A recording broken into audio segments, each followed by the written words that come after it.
ना जाने कितना दर्द उसे सहना पड़ता है, पीड़ा में भी मैं ठीक हूँ उसे कहना पड़ता है, चाहे वो कितनी ठोकरें खाए काम उसे करना पड़ता है। नमस्कार, मेरा नाम प्रेरणा कपिल है। मैं बीएससी नर्सिंग द्वितीय वर्ष की छात्रा हूँ। मैं राजकीय नर्सिंग कॉलेज हल्द्वानी की छात्रा हूँ और आज मैं यहाँ पे आपको स्वास्थ्य ज्ञान देने आई हूँ। जैसा कि आप देख रहे हैं कि इतने दिन से इतने सारे बच्चे आ रहे हैं, रोज वो किसी न किसी विषय पे आपको स्वास्थ्य ज्ञान दे रहे हैं। तो आज भी मेरे को भी आज एक विषय मिला है जिस विषय पे मुझे आप सभी को जागरूक करना है, ताकि उससे आप लोगों का ज्ञान बढ़े और हमें हमारे कॉलेज की टीचर उस पर नंबर दे। तो आज मेरा विषय है, वो सब आप लोग अंदाजा लगाएंगे वो क्या है। ये क्या है? पैड है ना? ये क्या है? हॉट वाटर बैग है। तो इन दोनों का संबंध क्या होगा? ये हम कब यूज करते हैं? महामारी में यूज करते हैं। ये भी यूज करते हैं महामारी में। हाँ, तो आज मेरा ये हम सिकाई के लिए यूज करते हैं। तो हम क्यों यूज करते हैं इसे सिकाई के लिए?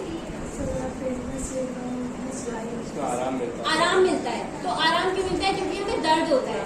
तो वही मेरा आज का विषय है, जो महामारी के दौरान पेट में जो दर्द होता है वही मेरा आज का विषय है। उसी के बारे में मुझे आपको जागरूक करना है कि उस महामारी के दौरान जो दर्द होता है उसमें आपको क्या खाना है, क्या नहीं खाना है, क्या चीजें आपको करनी चाहिए, क्या चीजें आपको नहीं करनी चाहिए, क्या उसके लक्षण होते हैं और कैसे उसे आप ठीक कर सकते हैं। मेरा आज का विषय यही है।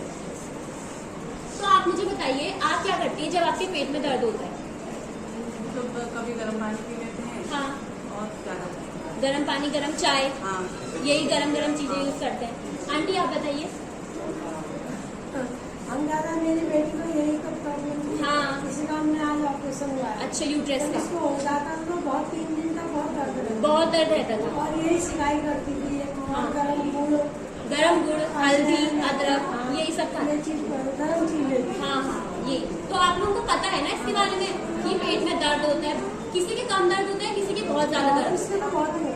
हाँ, तो आज का मेरा टॉपिक यही है। आज का मेरा टॉपिक है डिस्मेनोरिया। मेरा टॉपिक है आज का, मेरा विषय है डिस्मेनोरिया। ठीक है, जो पेट में दर्द होता है उसे बोलते हैं डिस्मेनोरिया। ठीक है, देखिए सब डिस्मेनोरिया बोलते हैं इसे। तो डिस्मेनोरिया क्या होता है? डिस्मेनोरिया होता है जो हमारे यूट्रस में, हमारे गर्भाशय में, जो हमें पीरियड्स के दौरान, महामारी के दौरान जो दर्द होता है उसे हम डिस्मेनोरिया बोलते हैं। जो क्रैम्प्स आता है पेट में, जो जकड़न होती है, जो दर्द होती है, उसे हम डिस्मेनोरिया बोलते हैं। ये जनरली हर महिला को होता है। किसी को कम होता है तो किसी को ज्यादा होता है। होता है नहीं होता है? आपको भी होता होगा। आपको कम होता था, ज्यादा होता था? ज्यादा होता था। किसी के ये महामारी आने से 1 हफ्ते पहले शुरू हो जाता है, किसी के ये 3 दिन पहले शुरू होता है, किसी की जब महामारी आ जाती है उसी दिन शुरू होता है। ये अलग अलग महिला के अलग अलग बॉडी के हिसाब से, अलग अलग शरीर के हिसाब से उस पर निर्भर करता है कि वो कैसा हो रहा है। ये जो डिस्मेनोरिया मैंने आपको बताया, ये 2 तरीके का होता है, 1 और 2। कितने तरीके का होता है? 2। जो पहला है वो होता है जब हम 11वीं बार, जब हमें पीरियड, जब हमें महामारी स्टार्ट होती है तभी से हमें वो दर्द होता है। ठीक है, जो दूसरा होता है वो हमें क्या होता है, बहुत समय बाद, जैसे हमें बहुत टाइम तक पीरियड्स हो गए, हम 25-30 साल के हो गए, तब हमें दर्द शुरू हो रहा है, वो होता है दूसरा तरीका। जो पहला वाला होता है उसमें कम दर्द होती है, वो हम सबको होता है, वो मुझे भी होता है, आपको भी होता है, आपको भी होता है, वो सभी को होता है। लेकिन जो दूसरा होता है उसमें बहुत ज्यादा दर्द होती है और उसमें हम नॉर्मली पानी से या अजवाइन से वो ठीक नहीं हो सकता, उसे हमें डॉक्टर को दिखाने की अधिक आवश्यकता पड़ जाती है। तो ये मेनली 2 टाइप का होता है। अब आते हैं इसके कारण कि ये हो क्यों रहा है। पेट में पीरियड्स हो रहे हैं, पीरियड्स क्यों होते हैं? आंटी आप बताएं, पीरियड्स क्यों होते हैं? ये हर औरत को मतलब एक उम्र के हिसाब से पीरियड्स होते हैं। ठीक है, पीरियड्स पहले शुरू नहीं होते, एक कोई उम्र होती है उसी में तो पीरियड शुरू होते हैं। ऐसा तो नहीं है कि कोई लड़की हो रही है तो उसे पीरियड्स हो जाएंगे। 12वीं जब वो 13 साल, 12 साल, 14 साल की होती है तो तब पीरियड शुरू होते हैं। तो पेट में कुछ ना कुछ तो ऐसा होता होगा जिससे कि वो 14 साल में शुरू हो रहे हैं। ऐसा तो नहीं कि वो पैदा होते ही शुरू हो रहे हैं। तो पेट में कुछ ना कुछ होता होगा ना। जब एक लड़की माँ बनने के पूरे काबिल हो जाती है तब उसे पीरियड्स होते हैं। उससे पहले उसे पीरियड्स नहीं होते हैं। उसके शरीर में अलग अलग तरीके के हार्मोन रिलीज होते हैं, अलग अलग चीजें होती हैं, तो तब उसे पीरियड्स होते हैं। तो मैं ये बताती हूँ कि डिस्मेनोरिया में जो दर्द हमें होता है वो होता क्यों है। जो हमारा गर्भाशय होता है, गर्भाशय जो हमारा होता है उसमें जब हमें पीरियड्स होते हैं, पीरियड्स क्यों होते हैं? पहले तो ये है कि पीरियड्स हो क्यों रहे हैं?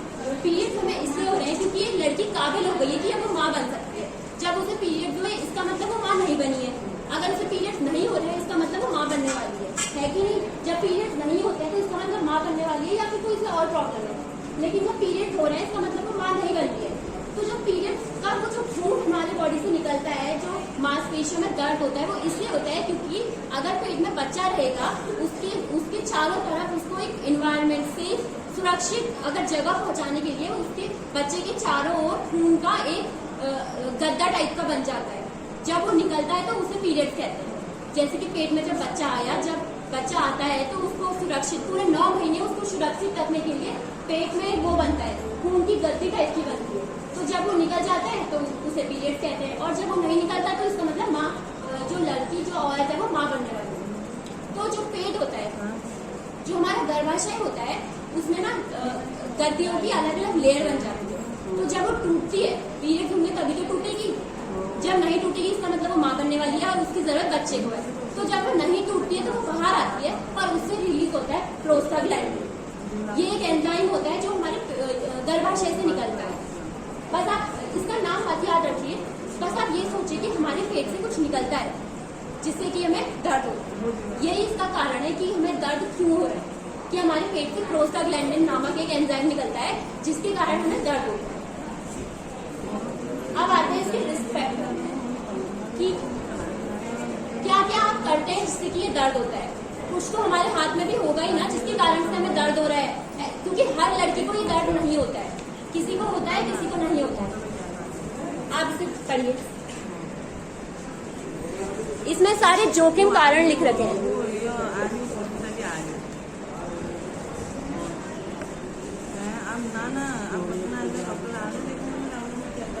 इसमें लिख रखे हैं जोखिम कारण, सब लोग पढ़ लिए। जोखिम कारण इसमें लिख रखे हैं। वजन कम करना। अब कोई महिलाओं को ज्यादा ही शौक होता है, उनको ज्यादा अगर अपनी बॉडी, अपनी शरीर का उन्हें ज्यादा ही अगर मेंटेन करनी होती है तो वो जिम जाती है, डाइटिंग करती है। तो अगर ये जिम और डाइटिंग को बहुत ज्यादा कर दें, जो नॉर्मल लेवल होता है उससे ज्यादा डाइटिंग करते हैं, ज्यादा जिम चले जाए, तो उससे भी उनकी बॉडी में इफेक्ट पड़ता है, जिससे कि उन्हें डिसमेनोरिया हो सकता है। डिसमेनोरिया मतलब पेट में दर्द पीरियड के दौरान। दूसरा है धूम्रपान करना, और अधिक महिलाएं धूम्रपान करती हैं तो इस वजह से भी उनके पेट में दर्द हो सकता है।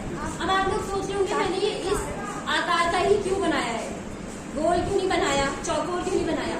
क्योंकि जो हमारा गर्भाशय होता है वो इसी आकार का होता है। यहाँ देखिए सर, जो हमारा गर्भाशय होता है वो इसी आकार का होता है, इसलिए मैंने ये जो आपको दिया, जो मैंने जोखिम कारक बनाए हैं वो इस आकार के बनाए। तो आगे देखिए, डिप्रेशन। अगर कोई महिला डिप्रेस हो गई है किसी चीज से, उसकी पारिवारिक जीवन में कोई परेशानी आ रही है या उसे किसी और चीज की कोई दिक्कत है, अपने बच्चों की, अपने पति की, अपने परिवार की, और वो परेशान है बहुत ज्यादा, तो इस वजह से भी उसे डिसमेनोरिया हो सकता है। वो भी उसको कहीं ना कहीं उसकी बॉडी में अफेक्ट करेंगे। तभी तो बोलते हैं हमें टेंशन फ्री रहना चाहिए, हमें टेंशन नहीं लेनी चाहिए। उसके बाद आता है शराब का सेवन करना। जरूरी नहीं है कि सिर्फ आदमी ही शराब पिए, आजकल की सोसाइटी में महिलाएं भी शराब पीती है, महिला ज्यादा पी रही है। तो यही है कि अगर कोई शराब का सेवन कर रहा है तो उससे भी उसकी जो पीरियड, जो उसको माहवारी होती है, उसमें भी उससे परेशानी हो सकती है। लास्ट में मोटापा, ये एक बहुत बड़ा कारण है। कोई लोग तो इतना ध्यान दे देते हैं कि वो जिम चले जाते हैं, उससे भी उनको डिसमेनोरिया हो जाता है ज्यादा अगर वो जिम जाएंगे। और कोई लोग होते हैं कि अपने शरीर पे बिल्कुल ध्यान नहीं देते हैं, वो बिल्कुल मोटे होते जाते हैं और उससे भी उन्हें बहुत बड़ी समस्या का आप तो ठीक है, अब तो आपकी एज चले गई है। तो जो नॉर्मल जो 30-32 साल की औरतें होती हैं और वो बहुत मोटी होती हैं, तो उन्हें भी डिसमेनोरिया मतलब जब माहवारी होती है तो उनके भी पेट में बहुत दर्द होता है। ये भी एक कारण है। तो मैंने आपको बता दिया कि ये क्यों होता है। इसका कारण हो गया कि रिस्क फैक्टर, मतलब कि क्या क्या चीजें, जैसे शराब हो गई, धूम्रपान हो गई। अब आप लोग सोच रहे हैं हो तो रहा है, लेकिन ये हो कैसे रहा है? अचानक तो ऐसा नहीं होती आज कोई भी, आज हमें 23 तारीख को महामारी आई तो अगले दिन 15 तारीख को आ जाएगी। एक पूरा प्रॉपर डेट होती है, एक पूरा समय होता है जिसमें महामारी आती है। तो मैं आपको यही बताऊंगा, जो मैंने आपको बताया कि हमारे गर्भाशय से प्रोस्टाग्लैंडिन निकलता है। जब हमें पीरियड्स आते हैं तो हमारे गर्भाशय से प्रोस्टाग्लैंडिन निकलता है। तो जब ये निकलेगा तो जो गर्भाशय में कोशिकाएं होंगी उनका विनाश हो जाएगा। अगर प्रोस्टाग्लैंडिन नहीं निकलेगा, इसका मतलब जो बनी है, अगर जो मांसपेशियां बनी है उनकी हमें जरूरत है। लेकिन अगर प्रोस्टाग्लैंडिन रिलीज हो गया, इसका मतलब जो गर्भाशय में वो है कोशिकाएं हैं उनका विनाश होगा। कोशिकाओं का विनाश होगा तो क्या होगा, तो जो गर्भाशय में मांसपेशियां उनमें सिकुड़न आ जाएगी उसके, क्योंकि अब तो बच्चा है नहीं तो उस मांसपेशियों की हमें जरूरत है नहीं, तो उसमें सिकुड़न आ जाएगी। सिकुड़न आने के बाद क्या होता है कि जो पेट में मांसपेशियां होती है वो टूटने लगती है। सिकुड़न आ गई तो उससे किसकी कमी हो जाएगी, ऑक्सीजन की कमी हो जाएगी। पेट में अगर सिकुड़न आएगी, मांसपेशियों में सिकुड़न आएगी तो उसको ऐसा समय आ जाएगा कि उसे बाहर निकलना है, उसमें ऑक्सीजन की कमी हो जाएगी। और आपको पता है ऑक्सीजन हमारे लिए कितना जरूरी है। अगर उस हिस्से को, शरीर के उस हिस्से को अगर हमें ऑक्सीजन नहीं मिलेगा तो वो शरीर में रहकर क्या करेगा, उसने तो बाहर आना ही आना है। तो जैसे ही उसमें ऑक्सीजन की कमी होती है तो उसी वजह से हमें जब वो बाहर आता है उसमें दर्द होता है। समझ में आया आपको ये कैसे हो रहा है कि वो जब ऑक्सीजन की कमी होती है हमारे गर्भाशय में, तो फिर जब ऑक्सीजन की कमी हो रही है तो कोई कैसे रहेगा, तो वो बाहर आ जाता है। तो अब मैंने आपको ये भी समझा दिया कि ये कैसे होता है। अब मैं आपको बताऊंगी कि लक्षण क्या है। अब ऐसा तो है नहीं कि कुछ हल्का भी दर्द हुआ तो सीधे हम डॉक्टर के पास चले जाएंगे, पहले तो हम घरेलू उपाय करेंगे नहीं। तो उसके लक्षण क्या होते हैं कि हम कैसे कह सकते हैं कि किसी को डिस्मेनोरिया है। यहाँ देखिए उसके लक्षण होते हैं, मासिक धर्म में दर्द। मासिक धर्म जब उसे होंगे तो उसके पेट में, उसके गर्भाशय में अत्यंत दर्द होगा, उसके पेट के निचले हिस्से में अत्यंत दर्द होगा। दूसरा है सिर दर्द, उसे बहुत ज्यादा सिर दर्द होगा। नॉर्मल जो होता है सिर दर्द, मामूली सर दर्द से ज्यादा उसे सर दर्द होगा। उसके बाद है थकान। वैसे तो ये मामूली बात है, थकान हर किसी को होती है, लेकिन जिसको डिस्मेनोरिया होगा उसे थकान बहुत ज्यादा होगी, वो कोई काम करने की काबिल नहीं रहेगी, उसे बहुत ज्यादा थकान होगी। उसके बाद है जी मचलना। ये तो आप सभी को पता है, जी मचलता है जब गर्भाशय होता है तो जी मचलता है, वो मचलता है नहीं मचलता है, काम करने में कोई मन नहीं लगता है, तो जी मचलना ये भी डिस्मेनोरिया का एक बहुत बड़ा लक्षण है कि हमें अगर दिख रहा है कि हमारा जी बहुत अत्यंत रूप से जी मचल रहा है तो इसका मतलब भी यही है कि हमें कहीं ना कहीं डिस्मेनोरिया है। और लास्ट में है चिड़चिड़ापन। ये तो आप सभी को पता है, ये हम भी होते हैं, आप भी होती होगी, आप भी होती होगी, जितने हैं सबको चिड़चिड़ापन तो पीरियड के दौरान आ ही जाता है, आता ही नहीं आता है। चिड़चिड़ापन आता है, सर दर्द आती है, थकान होती है, थकावट होती है, तो ये सारे इसके क्या है, लक्षण। तो मैंने आपको लक्षण भी बताए, ये कैसे हो रहा है वो भी बताया, क्यों हो रहा है क्योंकि अब इसको पेट में जरूरत नहीं, ऑक्सीजन की कमी है, वो भी बताया। तो अब मैं आपको उसके निवारण बताऊंगी कि आप क्या क्या कर सकते हैं अपने घर में डिस्मेनोरिया को कम करने के लिए। सबसे पहले है व्यायाम और ध्यान। ये देखिए सब, व्यायाम और ध्यान। व्यायाम, बहुत लोग पीरियड के दौरान सिर्फ बैठ जाते हैं, जब उन्हें गर्भाशय में पीरियड जब उन्हें होते हैं तो वो बैठ जाते हैं पेट पकड़ के कि नहीं आपको दर्द हो रहा है, हम क्या करें। तो हमें उसमें विश्राम की जरूरत है, आराम करें और ध्यान लगाएं, अपना ध्यान उस दर्द की ओर से दूर हमें करने की कोशिश करनी चाहिए उस दौरान। फिर दूसरा है गर्म पानी से स्नान। ये तो आप सभी को पता होगा, गर्म पानी से स्नान करने से हमारी बॉडी जो होगी, हमारा शरीर जो होगा वो गर्म होगा। शरीर गर्म होगा तो जो उसके अंदर मांसपेशियां जो बनी है जिन्हें बाहर आना है वो आसानी से बाहर आ पाएंगे। उसके बाद आता है स्वस्थ भोजन। ये सबसे ज्यादा जरूरी जो डिस्मेनोरिया को कम करने के लिए है वो है स्वस्थ भोजन। स्वस्थ भोजन यानी कि अच्छे फल फूल खाना, सब्जियां, हरी सब्जियां खाना, दूध पीना, यही सब होता है। ऐसा नहीं कि बिल्कुल खाना छोड़ दें, हालांकि इसमें खाने का मन नहीं करता है।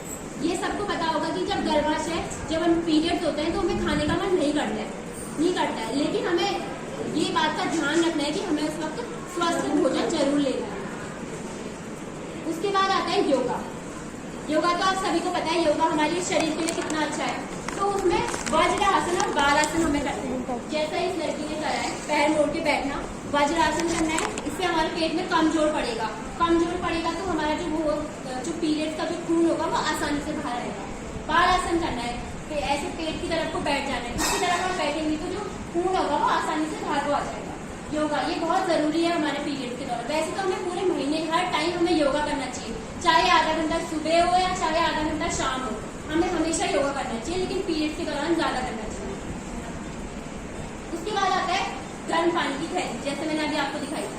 ये तो सबसे ज्यादा जरूरी है और अधिकतर महिलाएं ये करती है, गर्म पानी की थैली का उपयोग। जैसे उन्हें पीरियड्स आते हैं तो वो गर्म पानी की थैली का उपयोग करती है, तो गर्म पानी की थैली का हमें भी उपयोग करना चाहिए, जिससे कि हमारे पेट में गर्माहट मिलेगी। पेट को गर्माहट मिलेगी तो उससे जो पेट की मांसपेशियां होंगी, जो गर्भाशय की मांसपेशियां होंगी, उन्हें बाहर आने में आसानी होगी। बाहर आने में आसानी होगी तो हमें दर्द नहीं होगा। तो इसका ये बहुत बड़ा निवारण है। उसके बाद आती है दर्द की दवा। ये मैंने आखिरी में आपको इसलिए बताया है क्योंकि दर्द की दवा हम ऐसे ही नहीं खाते। बहुत से लोग होते हैं पेन किलर खा लेते हैं, मेफ्टॉल नाम की गोली आती है वो खा लेते हैं, लेकिन हमें नहीं खाना है। जब तक हमें गायनी को नहीं दिखाया है, हमने डॉक्टर को नहीं दिखाया है, हमें कोई भी दवाई का सेवन नहीं करना है। अपने मन से कि कोई पेन किलर खा ली, कोई पीसीएम खा लेता है दर्द कम करने के लिए, उस वक्त के लिए तो दर्द कम हो जाएगी, लेकिन भविष्य में बहुत आपको प्रॉब्लम हो सकती है। जो अविवाहित लड़कियां होती है वो दर्द कम करने के लिए दवाई खा लेती हैं, लेकिन बाद में उन्हें फ्यूचर में उसकी बहुत ज्यादा प्रॉब्लम हो सकती है। पेट में गांठ बन सकती है अगर वो बिना डॉक्टर को दिखाए वो खाए। उसके बाद मैंने आपको बता दिया कि निवारण क्या होगा इसका। अब कुछ चीजें ऐसी होती है जिसका हम ध्यान नहीं देते हैं, हम कुछ भी खा लेते हैं। मैं आपको प्रिवेंशन बताऊंगी कि रोकथाम जिससे आप रोकथाम कर सकते हैं इसको, जैसे कि ज्यादा नमक खाना, ज्यादा चीनी खाना। पीरियड के दौरान हमें कम मसाले का खाना खाना चाहिए, ज्यादा चीनी ज्यादा नमक हमें नहीं खाना चाहिए। और उसके बाद हमें गर्म खाना खाना चाहिए, गर्म आइसक्रीम, कोल्ड ड्रिंक ये सब नहीं खाना चाहिए। क्रेविंग्स, लड़कियां तो जानती होंगी क्रेविंग्स होती है, लेकिन नहीं, हमें गर्म चीजें खानी है। क्यों खानी है गर्म चीजें? क्योंकि उससे गर्माहट, हमारे शरीर में गर्माहट होगी और उससे वो बाहर को निकलेगा। और एक तीसरी बहुत महत्वपूर्ण बात जो ये है कि हमें स्ट्रेस नहीं लेना है, बिल्कुल हमें टेंशन नहीं लेनी है, हमें फ्री माइंड रहना है। फ्री अगर आप रहोगे तो शरीर अच्छा रहेगा, शरीर तंदुरुस्त रहेगा। शरीर तंदुरुस्त रहेगा तो आपकी बॉडी के सारे जो कार्य होंगे वो सब आसानी से होंगे। तो मैं आपको अब लास्ट में एक चीज दिखाऊंगी, घरेलू उपाय। अब यहाँ देखिए आप,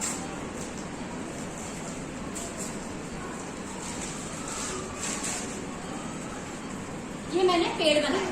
पेड़ की विशेषता तो आप सभी को पता ही है कि पेड़ हमें फल फूल बहुत सारी चीजें देता है जिससे कि हमें मदद मिलती है पेड़ से। तो मैंने ये पेड़ बनाया है और उसमें मैंने क्या लिखा है देखिए, घरेलू उपाय जो आप डिसमेनोरिया यानी कि पीरियड के दौरान कर सकते हैं अपने दर्द को कम करने के लिए। सबसे पहले मैंने यहाँ पे टांग रखा है अदरक। आपको बताया अदरक का पानी अगर हम पियेंगे तो जो हमारे पेट में जो मांसपेशियां बनी है, खून की मांसपेशियां जो बनी है वो बहुत आराम से बाहर आएंगी, जिससे कि हमारा दर्द कम होगा। सबसे पहला है अदरक। उसके बाद आता है पपीता। फलों में पपीता सबसे नंबर 1 पे आता है। पपीता खाने से दर्द अत्यंत रूप से कम होता है, उससे कि जो हमारा दर्द होगा वो कम होगा, जो हमारा जी मचलेगा वो कम होगा। उसके बाद आता है काढ़ा। ये तो आप सभी को पता है, आप सभी बनाते होंगे काढ़ा। तुलसी, अजवाइन, लौंग, इन सबको मिला के जो काढ़ा बनता है उससे भी हमारा जो खून होगा वो आसानी से बाहर आएगा और हमें दर्द बहुत हद तक कम होगी। उसके बाद आता है डार्क चॉकलेट। वैसे तो हमें डार्क चॉकलेट भी ज्यादा नहीं खानी चाहिए, लेकिन फिर भी डार्क चॉकलेट क्या करती है कि डार्क चॉकलेट में मैग्नीशियम होता है। क्या होता है? मैग्नीशियम क्या करता है? हमारे दर्द को कम करने में बहुत हमारी मदद करता है। तो दर्द को कम करने में मदद करेगा तो हमें तो रिलैक्स मिलेगा, दर्द नहीं होगा। आसानी से जब खून बाहर आने लगेगा तो हमें दर्द थोड़ी होगा। हमें तो दर्द इसीलिए हो रहा है ना क्योंकि हमारे पेट में जब वो बाहर को आ रहा है तो उसमें जकड़न हो रही है। आसानी से हम खाएंगे तो वो बाहर को आ जाएगा। और लास्ट में मैंने डाल रखा है आपको पुदीना का पानी आप पी सकते हैं, या फिर आप उसको पुदीने को उबाल के उसका पानी भी पी सकते हैं। इससे क्या होता है कि जो पेट की जो जकड़न है वो एकदम दूर हो जाएगी और आपका दर्द जो कम हो जाएगा। तो मैंने आपको आज डिसमेनोरिया के बारे में बताया। यह विषय हमें हमारे कॉलेज के टीचरों ने इसलिए दिया था क्योंकि डिसमेनोरिया एक ऐसी चीज है जिससे कि हर महिला को उससे अवगत होना चाहिए, उसको उसके बारे में नॉलेज होनी चाहिए कि क्या उसके लक्षण है, क्या उसके निवारण है, क्या उसको करने से उसे हो सकता है, क्या उसे खाना चाहिए, क्या उसे नहीं खाना चाहिए। तो इसलिए आज डिसमेनोरिया मेरा टॉपिक था। और इस जो डिसमेनोरिया मेरा टॉपिक है उसके बारे में हर नारी को, हर लड़की को जो नॉलेज है, जो ज्ञान है वो होना अत्यंत आवश्यक है, ताकि वो अपनी शारीरिक जीवन में उसको उपयोग करे, रोकथाम करे, उसकी रोकथाम करे। और उसके बाद लास्ट में मैं आपको समराइज करूँ। मैंने आपको क्या बताया कि डिसमेनोरिया क्या होता है। पेट में जो दर्द होता है उसे बोलते हैं डिसमेनोरिया। वो 2 तरीके का होता है, पहला और दूसरा। पहले में कम दर्द होती है, दूसरे में ज्यादा दर्द होती है। उसके बाद मैंने आपको घरेलू उपाय बताए। घरेलू उपाय में अदरक, पपीता, पुदीना, डार्क चॉकलेट ये बताया। उसके बाद मैंने आपको इससे ये क्या है कि क्या हम करेंगे, रोकथाम किए, गर्म पानी, स्वस्थ भोजन, ये मैंने आपको बताया। उसके बाद मैंने रिस्क फैक्टर बताया कि क्या करने से ये ज्यादा हो सकता है। धूम्रपान, अल्कोहल, शराब का सेवन, ज्यादा वजन कम करना, अपने शरीर के हिसाब से ज्यादा वजन कम करना, ये सब उससे हो सकता है। और फिर मैंने आपको बताया कि जब पेट में ऑक्सीजन की कमी हो जाती है तो उसका बाहर को आना शुरू हो जाता है। और उसके मैंने आपको लक्षण बताया। लक्षण क्या है, यहाँ देखिए, मासिक धर्म में दर्द, सिर दर्द, थकान, जी मचलना, चिड़चिड़ापन, ये सब जो कॉमन जो मामूली जो होते हैं वो सभी को होता है। महामारी आए तो अपवित्र कहलाती है, ना आए तो अभागिन। मासिक धर्म की पीड़ा सहती है हर महिला, चाहे अविवाहित हो या सुहागिन। तो अब मैं आपसे क्वेश्चन करूंगी, आपसे प्रश्न पूछूंगी, तो आप बताइए आंटी क्या होता है डिस्मेनोरिया? ये जो माहवारी आती है, माहवारी के दौरान जो पेट में दर्द होता है, हाँ। वो डिस्मेनोरिया है। हाँ। जी। आंटी आप बताइए कितने तरीके का डिस्मेनोरिया होता है? हाँ, 2 तरीके का होता है। एक में कम दर्द एक में कम दर्द होता है, एक में ज्यादा दर्द। इसके लक्षण क्या होते हैं, आप ही बता दीजिए लक्षण। लक्षण वही सिर में दर्द, थकान, ये चीज, जी मचलना, हाँ। यही लक्षण।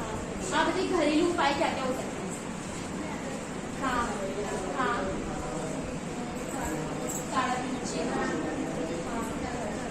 आप सभी को समझ में आया होगा, आशा करती हूँ आप सभी को समझ में आया